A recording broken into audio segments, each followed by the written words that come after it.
আমাদের জাতীয় পতাকার মধ্যে অবস্থিত অশোক চক্রে 24টি কাঁটা রয়েছে। এই 24টি কাঁটা মানুষের 24টি গুণের প্রতিনিধিত্ব করে। প্রত্যেকটি কাঁটারই একটা আলাদা নিজস্ব অর্থ আছে, আর সব অর্থই আমাদের দেশের সার্বিক উন্নয়নের কথা বলে থাকে।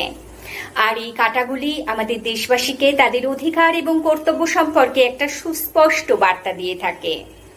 আমাদের প্রত্যেক নাগরিকের উচিত এই গুণগুলিকে নীতির মতো অনুসরণ করা, যাতে আমাদের দেশ থেকে জাতি, ধর্ম, ভাষা, এমনকি পোশাকের বিভিন্নতাও দূর করে আমরা ঐক্যের পথে এক ধাপ এগিয়ে যাই।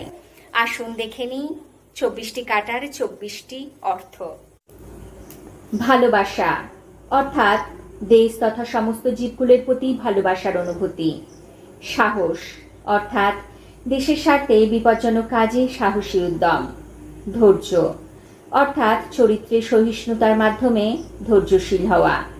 শান্তি অর্থাৎ সারা দেশে শান্তির বাতাবরণ বজায় রাখার জন্য অনুপ্রাণিত করছে। মহানুভবতা অর্থাৎ মহামান্য তথা মহাজ্ঞানী হবার জন্য আহ্বান করা হচ্ছে। উদারতা অর্থাৎ প্রশংসা বা পুরস্কারের আশা না করে অন্যের প্রতি উদার মনোভাব পোষণ। বিশ্বাস অর্থাৎ পেশাগত ও ব্যক্তিগত জীবনে নিজেকে বিশ্বাস তথা আস্থার অধিকারী করে গড়ে তুলতে হবে। নম্রতা অর্থাৎ স্বভাবে নম্র থাকার গুণ।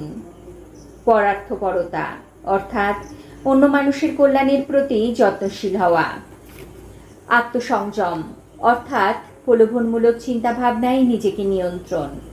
আত্মবলিদান অর্থাৎ দেশের কল্যাণেই নিজেকে সমর্পণ। সত্যবাদিতা অর্থাৎ সর্বদা সত্য কথা বলার জন্য অনুপ্রাণিত করছে। আন্তরিকতা অর্থাৎ দেশ তথা সমাজের প্রতি আন্তরিক মনোভাব পোষণ। ন্যায় বিচার অর্থাৎ সকলের জন্য ন্যায্য আচরণ। করুণা অর্থাৎ নিজের থেকে দুর্বল ব্যক্তির প্রতি করুণ আচরণ। কমনীয়তা অর্থাৎ সকলের সাথে কোমল বাঞ্ছনীয় আচরণ। নিরহংকারতা অর্থাৎ অহংকারহীন হবার কথা বলা হচ্ছে। বিশ্বস্ত অর্থাৎ দেশের প্রতি অবিচ্ছিন্নভাবে আনুগত্য থাকা। সহানুভূতি অর্থাৎ অন্যের প্রতি সমান অনুভূতি তথা সমব্যথা। ক্ষমা অর্থাৎ সকলের প্রতি ক্ষমাসুলভ ভাবনা।